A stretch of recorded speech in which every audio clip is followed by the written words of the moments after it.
and then you just sit on it, you know, and you can say what the hell you like, you know, you can get out of here, baby.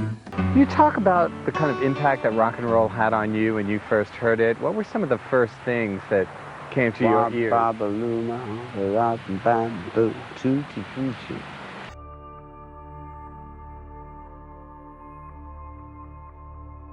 Keith Richards might have taken a few playful jabs at Sgt. Pepper, once calling it a mishmash of rubbish in an interview with Esquire, but he has never denied the impact or importance of the Beatles. Now these days are gone, I'm not so self-assured. Now I find I've changed my mind and opened up the door. In fact, he's made it clear that their arrival changed the course of popular music and pushed the Rolling Stones to raise their game. There's not a lot of difference between us musically, he told Rolling Stone in 2002. We were the blues band and they were the pop band, but we all came from the same records, and we all knew each other's records inside out. It seemed to be like you're either, you know, a Beatles fan or a Stones fan, like never the twain would meet. Bullshit, you know, I mean, we are so similar, it's not true. And we all recognized that, and that was one of the great things about it. I mean, between the two bands, there was never any sense of, you know, competition. It was like cooperation. Richards was particularly fond of their early material when the band was still hungry and drawing from American R&B and rock and roll. They were so tight in Hamburg, he once recalled. That was a real band. We saw them before they were famous, and they already had it. Despite his criticisms of some later Beatles experiments, Richards viewed them as contemporaries, not rivals. You can't knock the songs. I mean, Lennon and McCartney, that's the real deal. We all nicked a bit from each other, he admitted during a BBC Radio 4 interview. Richards's mixed feelings about their psychedelic detours didn't erase the fact that the Beatles' presence pushed the Stones to write better songs and think more ambitiously about albums. Because the Beatles upped the creative stakes in the mid-60s, the Stones were compelled to respond with more sophisticated music of their own.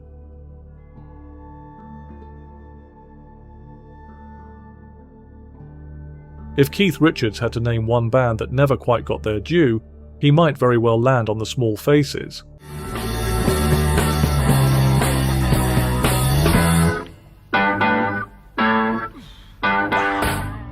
Steve Marriott was a bloody genius, he told Mojo. He had that voice, just raw, full of character, and the band could really play. I rated them higher than a lot of the big names. The admiration didn't end with the Small Faces. Richards followed Marriott's post-Faces group, Humble Pie, with equal interest.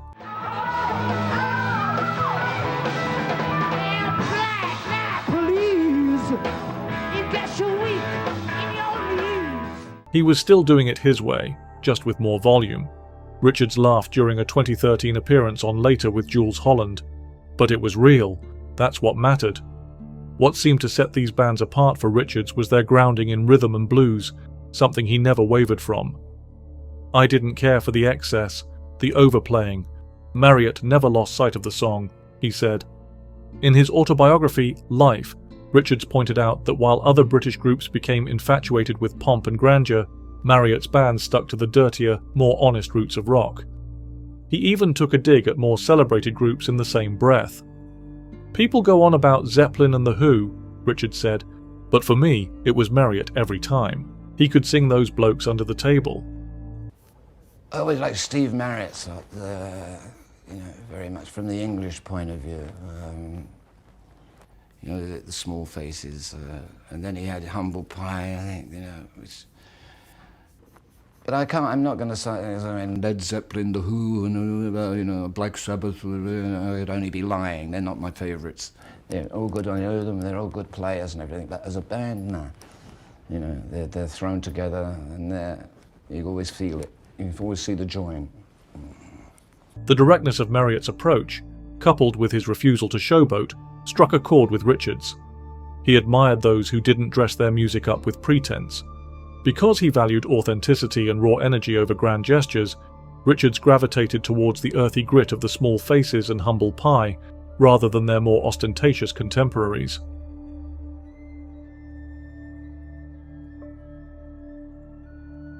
Richards has always shown a deep affection for the band, the Canadian-American group that first gained notoriety backing Bob Dylan before branching out with their own unique blend of roots rock.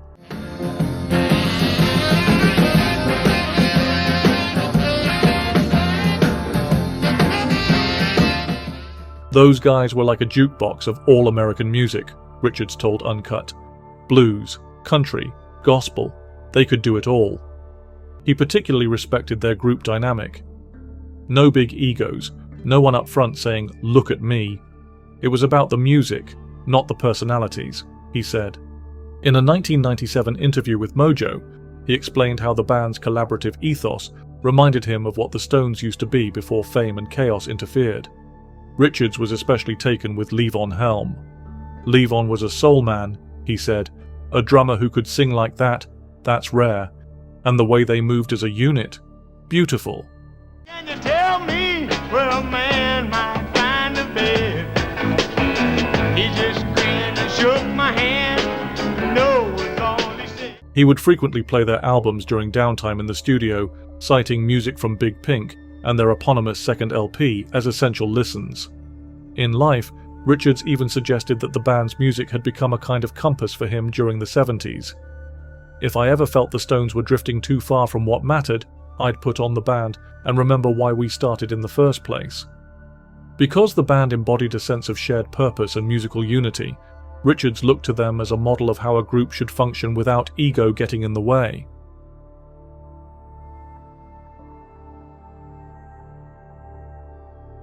At first glance, the Coasters might seem an odd fit in a list of Richards' favourite bands. Boys, Jim, Charlie Brown, he's a clown, that Charlie Brown. Best known for their humorous R&B songs like Yakety Yak and Charlie Brown, they've often been dismissed as novelty. But Richards saw something far deeper. They were sly, he told Rolling Stone. People thought they were just funny songs, but the grooves were tight and the playing was clever, and they had a great band, really sharp musicians behind them.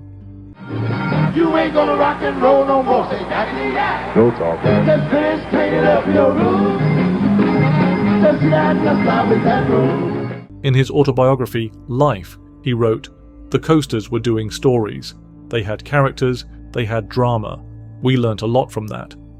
As a young man, Richards would memorize their lyrics and imitate their vocal styles. "We weren't just copying the blues, we were copying everything that had energy," he said. The Coasters had that swagger. Richards believed that rock and roll didn't have to be self-serious to be powerful. They made you laugh, but they could groove like hell, he told NPR's Terry Gross. That's a hard trick to pull off. Their narrative songwriting and tight arrangements became a template for early Rolling Stones singles, with Richards crediting the Coasters for showing him that humor and musicianship could coexist in rock.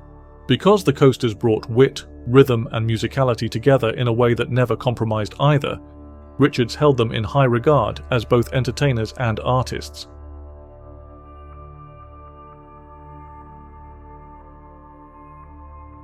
While Richards tends to veer away from modern hard rock, he's made an exception for AC/DC.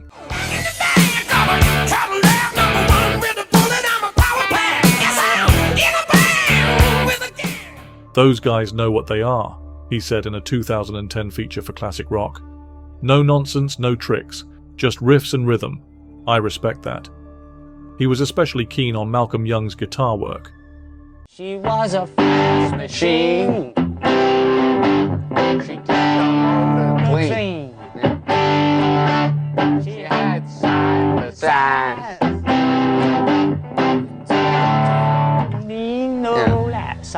People talk about lead players, but Malcolm's the heart of that band. It's all in the engine room, Richards explained. You need someone to lay that bedrock, and he did it better than most. He's also praised their consistency over the decades. They didn't follow trends, they didn't get soft, they just kept doing their thing, and that takes guts. She's got the pretty she's got the smile. 4, 2, 3, 5, 6. You can say she's got a lot. He said the same thing in a backstage conversation with Slash, which was later shared in Guitar World. They're like Chuck Berry with a heavier amp, Richards joked. Despite their massive popularity, AC/DC never lost the gritty simplicity that Richards associates with good rock music. They never traded that foundation for studio trickery or overproduction. Because AC/DC remained loyal to riff-driven rock and stayed grounded in the essentials, Richards recognized them as one of the few modern bands worthy of his respect. So far, we've covered Richards' admiration for the Beatles, the Small Faces, the band, the Coasters, and AC/DC. Do you agree with these choices? Which of these bands would make your own list? Let us know in the comments, and stay tuned for the final chapters, including the group Richards once called the most dangerous live band I ever saw.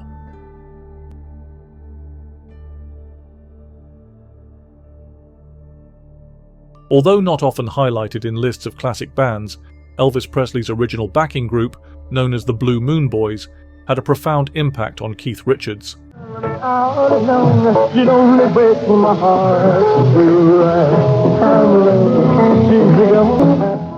This group included guitarist Scotty Moore, bassist Bill Black, and drummer DJ Fontana. Richards saw them as the nucleus of early rock and roll.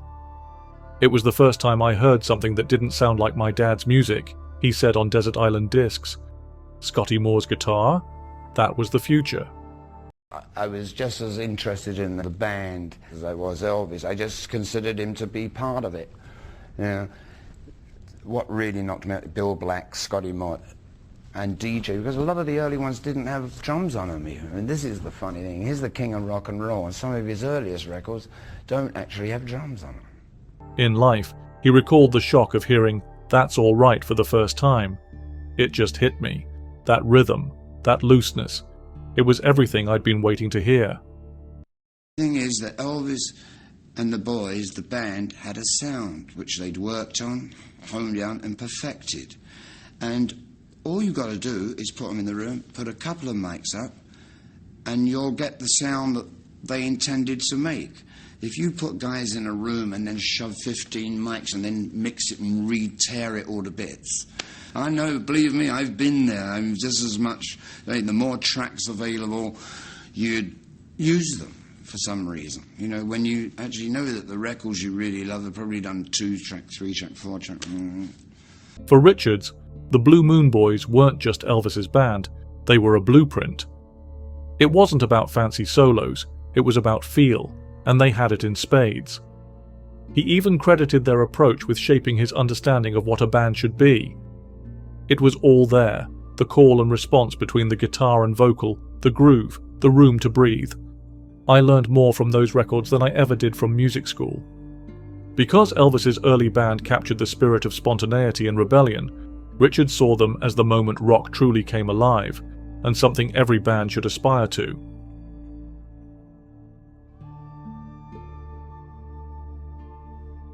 Though often overlooked by casual fans, Dave Bartholomew's band in New Orleans played on some of the most pivotal rock and R&B records of the 1950s. Oh, well, our baby wants to know. No, no, no, no, no.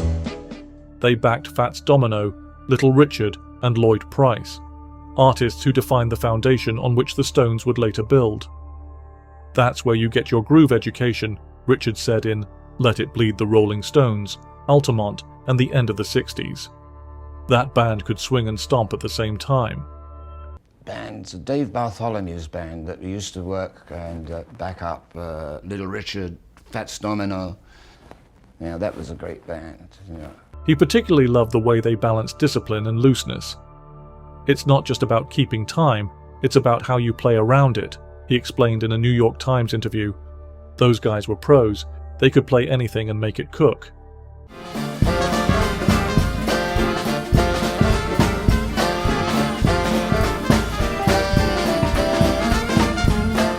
When Richards spoke about early American rock, he always returned to the same names, not just the singers, but the bands behind them.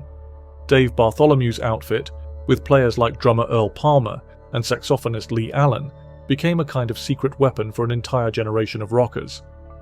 Because this studio band laid the rhythmic and structural groundwork for rock and roll, Richards credited them with setting the gold standard for groove, feel, and musical instinct.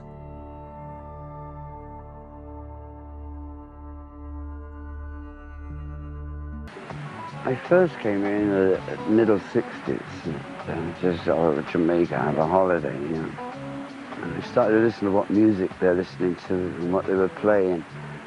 I made a few friends. You know, these people are solid. These are not like the other islands. I'm not knocking them on it, but this island is the culture. Bob Marley didn't come from here for nothing. Though best known for their role as Bob Marley's backing group, the Wailers were much more than a support act. They were, in Richards' view, one of the tightest bands he'd ever seen. All we got, it seems we have lost. He developed a deep respect for them during his extended stays in Jamaica, calling them a masterclass in rhythm in a GQ interview. He was particularly impressed by Aston "Family Man" Barrett on bass and Carlton Barrett on drums. Those two locked in like no one else. It was like a heartbeat, Richards said. Most rock bands couldn't get close to that kind of groove. I remember when we used to sit. During a 1994 conversation with Q magazine, Richards mentioned watching them rehearse in Kingston and being mesmerized by their restraint. They weren't flashy, they just built a wave and rode it. That's discipline. It wasn't just the sound that moved him, it was their cohesion. Everyone had a job, no one was showing off. That's how you make a band work, Richards told Mojo. He saw in them the same qualities he admired in the band and the Coasters, commitment to the ensemble over the individual. Because the Wailers demonstrated how precision and soul could work hand in hand, Richards counted them among the few modern bands that embodied the true spirit of rock and roll, even if they played reggae. Keith Richards famously described the Rolling Stones themselves as the most dangerous rock band in the world. But when it comes to another group, he once referred to the Wailers as the most dangerous live band I ever saw.